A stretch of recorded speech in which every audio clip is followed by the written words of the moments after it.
इथे सामूहिक हत्याकांड प्रकरणी एक धक्कादायक माहिती आता उघड होतीये। हसनैननं सख्या बहिणीवर लैंगिक अत्याचार तो करत असल्याची धक्कादायक माहिती समोर येतेय। या हत्याकांडामध्ये वाचलेल्या रुबीना या त्याच्या बहिणीनंच हा जबाब दिलाय।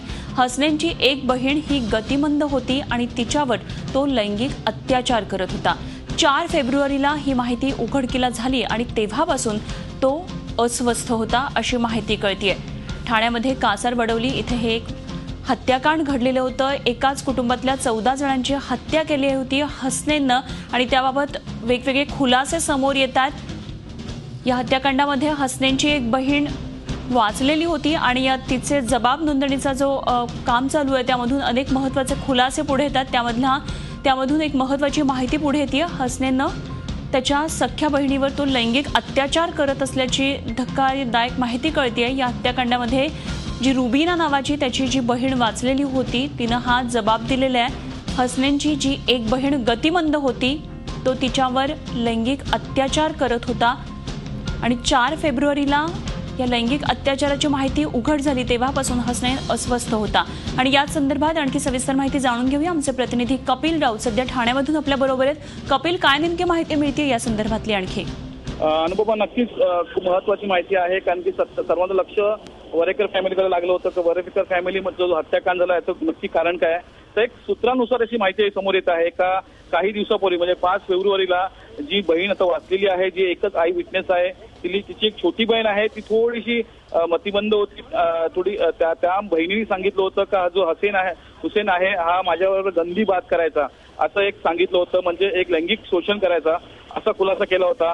आणि या बहिणीने जी वाचलेली बहीण आहे तिने सर्व घरातल्यांना सांगितलं होतं या संदर्भात का हा भाऊ असा करतो। त्यामुळे काही दिवसापासून सर्व घरातले हसनैनवरती नाराज होते, बोलत नव्हते। हा एकटा पडला होता, हा राग हसनैनच्या मनात होता।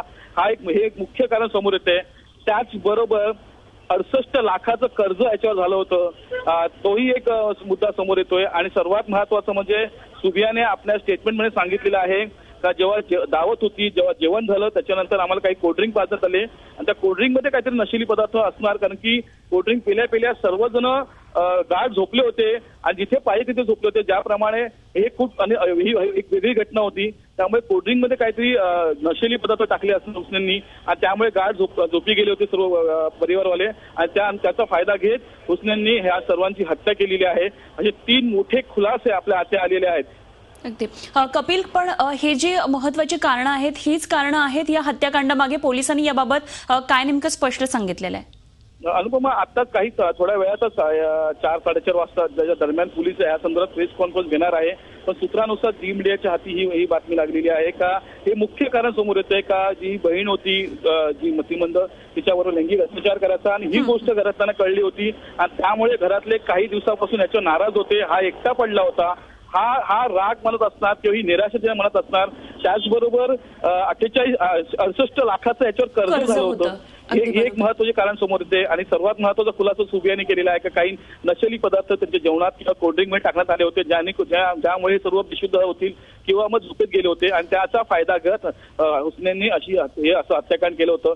त्यामुळे एकंदरीत महत्त्वाचे क्लू हाती आलेले आहेत। 4:30 वाजता अतिरिक्त घोषणा पोलीस करतीलच मुख्य कारण काय होतं।